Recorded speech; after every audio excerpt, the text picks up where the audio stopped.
Hello everyone, so welcome to my first ever episode, and I'm not gonna lie, I just feel like I need to jump straight into this because I've been delaying this for the longest time, but I think we are all human and we all sometimes procrastinate. Life and other things that we do take us away from what we really want to talk about and what we really want to show.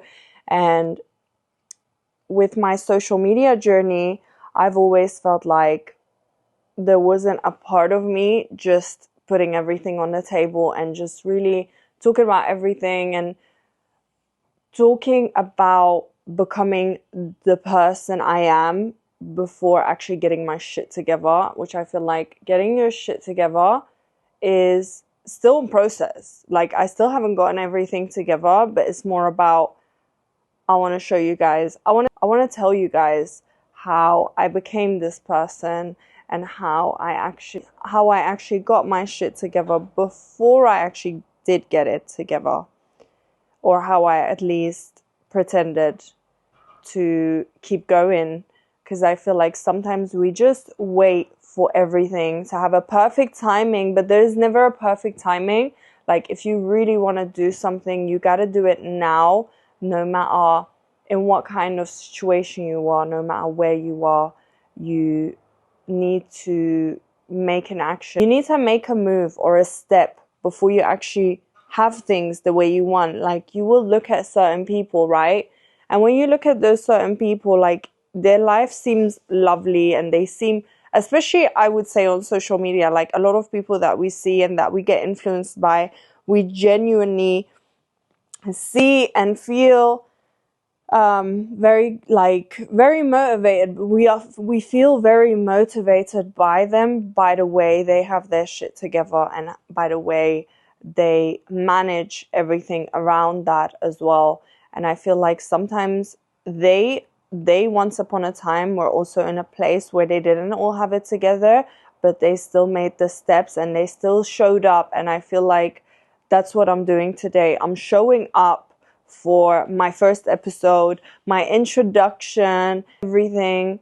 I feel like this platform is amazing for people actually wanting to ask me questions. And also, like, I've started doing my street interviews, and I feel like I have so many people that could kind of get involved in this, and like they could get involved. And I would really want to know, what do you guys want to hear? What do you guys want to know about me, about everything that I do? And I feel like this is the best place to just put everything on the table for you guys.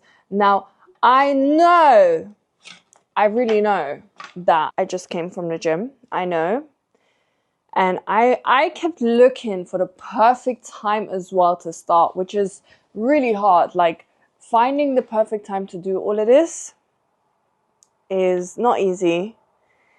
But there is no perfect time. It's just about doing it. And right now I felt like doing it and talking about everything. So here I am.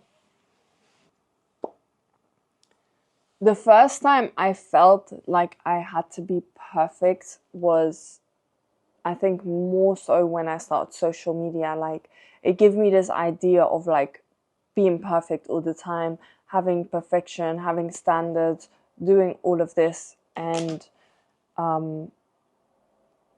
what, like, the version of myself that I was showing the world, whereas the version of myself that I was showing everyone, and then versus real life, where I was managing so many things at the same time. Like, there was a point in my life where I had 3 jobs at the same time, where now I'm quite lucky, I would say.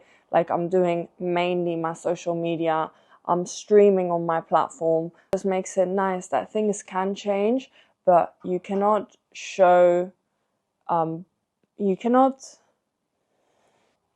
show the world that you're perfect before actually making a move and before making those baby steps in improving yourself and actually working towards your goals, because it's got to start somewhere. Like, you know, even today, for example, I came from the gym, and like, before starting this episode, I was constantly like, okay, I just came from the gym.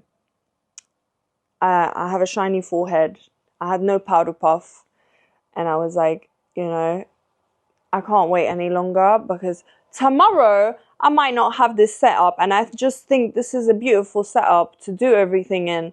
So why would I wait any longer? If you guys are gonna like me, you're gonna like me, and if you're gonna love me, you're gonna love me. But if you're not gonna like me, there is no thing in the world that I can do to make people love me. Like, the people that will choose you will always choose you.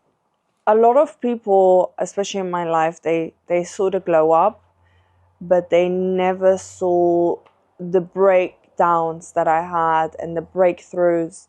And I feel like, it's a beautiful thing in social media. We don't always show that, but I think it's nice to show people that once upon a time you were burnt out and you weren't able to manage everything. And I feel like this is the real me, because I can talk about this now. I mean by the real me, I mean like the social media me, the streaming version of me versus my private life, and also the version of myself that everybody wants me to be, but I haven't become yet, because I'm still working on that side of myself. And you gotta just show the world that you are working on it, you are taking steps towards that, because it's just not gonna happen overnight. But you rather show the process, because that process is going to make you grow as well. So like, me waiting for the perfect time is not right. Another thing that I want to talk about is how I show up for myself before showing up publicly. What I mean by that is, the pressure of social media is like a real thing. It's not spoken about enough, because there is a lot of pressure.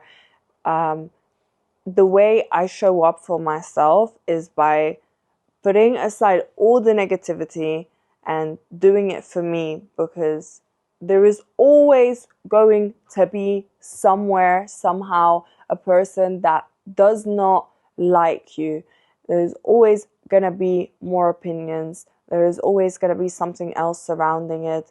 And it shouldn't necessarily mean anything to you, because whatever you do, it should be for you. You showing up on social media, it should be for yourself, not always to impress people. Of course, most of us on social media, we like the validation, we like it. We want to impress our audience, but however much you try and impress others, you will never be feeling enough. You will never feel enough if you don't put yourself first, and what you like, more importantly, because that way you will figure out what you really want rather than what everybody else wants. The thing that scared me the most about being seen all the time, especially with like my socials, the thing that scared me the most was being confronted constantly, like being judged. I think that was like always my biggest fear. Like, I didn't want people to judge me, but I've realized that even in real life, you will have people that are going to judge you no matter what. So it doesn't necessarily mean, okay, you're on social media, you're going to be disliked, or there's going to be negative things around it, because even in your real life, you will have people like that. You will have people that give you that side eye and doesn't agree with anything you do in your workspace, your family, your friends. There is going to be, in some aspect, some judgment. So with social, are you so scared to be seen? It's because you have so much of a bigger audience. You have so many more people watching. You really need to like push the judgment out the picture and think about what you like. In the dating side of things, talking about men, I've been single now for like 2.5 years now. Has it been 2.5 years? When I was with my ex-boyfriend, I wouldn't necessarily say I was really on social media as much. I kind of took a different path. Like, I always loved the work ethic of things. Like, I've never been someone that loves to study. I studied as much as I needed to, but when it came to university, I was like, this is just not going to be for me. I don't want to be a nurse. I was going to study nursing. but that plan changed very quickly, and I feel like God kind of came in the way of that, because I had my certificates, I had my papers, I applied, but I applied too late. So that way I would have to start in like 5-6 months, whereas the class that was just going to start in like the next few weeks. But I think that was God's plan, because when I was too late, I just didn't want to do it at all anymore. And I realized I just really want to work hard for things. I just want to work. I just want to work on myself. I want to work on different plans, different businesses. So I started being a lash tech. I was working 3 jobs, right? So I don't know how I juggled them around, but I did somewhat juggle them around a lot, and it was crazy how it all started and how I kind of switched over to social media completely, because it took a lot of effort and discipline and like motivation. But realizing in that whole transformation, I genuinely realized to myself that you really need to love what you do, otherwise you can't keep doing it. I was working at the time, I used to work in Harrods as a personal shopper and a perfume specialist. So I had that job. Then I was also a lash tech, which I'm not gonna lie, I really wish I could have continued, but like it came to a point where physically my back couldn't take it anymore. Like you really need to, if you are a lash tech, right? Please, if you are also a girl that has lashes, appreciate your lash tech, because damn, the work that goes into it. I know in America girls get paid a lot more, but like when I just started and stuff, like it wasn't very much, and for the back pain that I used to get, it was like really insane. But anyway, I couldn't do it anymore because my back problems got real bad, to the point where I had to go physiotherapy and everything. But I was still juggling the 2 jobs in between each other, and then I added streaming on top of this. So like in the evenings, I would start streaming. A lot of things took place and took over, and I started doing what I love again, which was streaming. And I started streaming from very young. I think I was around 16, 17 when I tried to stream on different platforms, and I really like tried to be out there. But then obviously when I got with my ex-boyfriend, I kind of let go of certain things that I love doing, and I can't tell whether it was because of the judgment of him and my family, and him saying like, you know, that the social media presence shouldn't be there. That's when I really realized you can't be with someone insecure and do what you love doing, because this insecure person will also take away they won't push you. And like sometimes in life, when you do certain things and do certain steps and you want to elevate, you want to try, you need that person to like motivate you and tell you like, I can imagine you being this person, like you can do it like this. And I feel like I didn't really have that support system around me, where like obviously he kind of pushed me into the direction I wanted to go. I kind of distanced myself further from that direction. So I've realized with that, you really need to find a partner that loves what you do and can be involved with the things you do as well. Hi. How are you? Good, how are you? Good. My brother just walked in. I forget matcha for you. Oh my god, don't worry, Gogo. I had matcha actually before I came here. You have caramel milk. The first episode is not going to be that long, but I thought it'd be nice to make an introduction and not to make it wait any longer. I don't like procrastinating on things. I like to get things done very quickly. One thing I always like felt with myself, like what if I stop pretending, and like what if people are not gonna like the real me? But right now I am like always showing the real me, the real version of me, and that comes with a lot of hate. Like I think on some of my platforms I have over 10,000 people blocked, mainly from my live streams. Like I don't have time to be individually blocking people, but you'd come across a lot more haters when you're usually streaming, because they can just pop in and troll you if they like. But that's when I realized, like, there's always going to be a crowd that is not going to like the real you, and there will always be people that resonate with the real version of yourself. How do I know when I'm being fake and when I'm just actually adapting to the person I want to become? I realize this when I try new things, like them, and if I enjoy them, then I know that it resonates with me. Whereas if I'm just continuously forcing it, then I know I'm not gonna like it. Whereas I'm not talking about gym and stuff here, because I feel like sometimes we don't like going to the gym, but we still have to because we want to get in shape. There is going to be at some point in your life where you are going to like it. It's usually the hard steps are always in the beginning. So that's when I kind of see the difference, where I'm like, am I just trying to adapt a lifestyle that's not mine, or do I really enjoy this lifestyle and do I really want to do this every day? That's when I kind of know whether I'm being like fake with myself or real, because sometimes you don't know the difference when you're on social media. Back to having real people around you and talking about my past relationships. Like right now, I'm not in a relationship.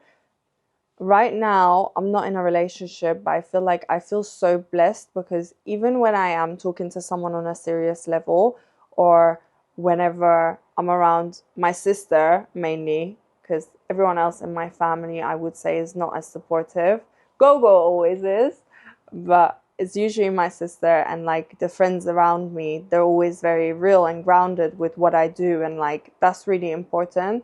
Even the guys that I talk to now, they always try and help me and uplift me and see if they can help in any area that I want to grow in. And I feel like that's so important with anything that you try and do. Are they trying to help you or lift you up in any way, or are they just trying to elevate themselves while you're stuck? You always, when you love someone, you always try go above and beyond for people that you love. But are they doing the same for you? Like, would they go above and beyond for you? Falls mainly under like the dating side of things. Like, when you're seeing a guy that you really, really like, is he showing up for you the way you show up for yourself, or is he doing the things you would do out of love for you as well? It makes it really toxic sometimes, because I feel like not every guy always understands what I do. But yet again, I feel like when people like you enough, or they appreciate you enough, they love you enough, they will find understanding. They will make space and room to understand what you do and love. So this is gonna be the end of the first episode, and what I want to leave you guys with is, I'm not perfect, I'm not polished, but I'm trying, and I just want to be as real as I can be on here. I hope you guys like my first video. I hope you guys subscribe. I hope you guys share it to your friends. And I genuinely hope that you do leave a comment down below if you want to say something, or if you think I should talk about a different subject, because there's always room for more things to speak about. Please leave a comment down below and let me know what you guys want to see next, what you guys want to hear about. Thank you so much for watching. Bye.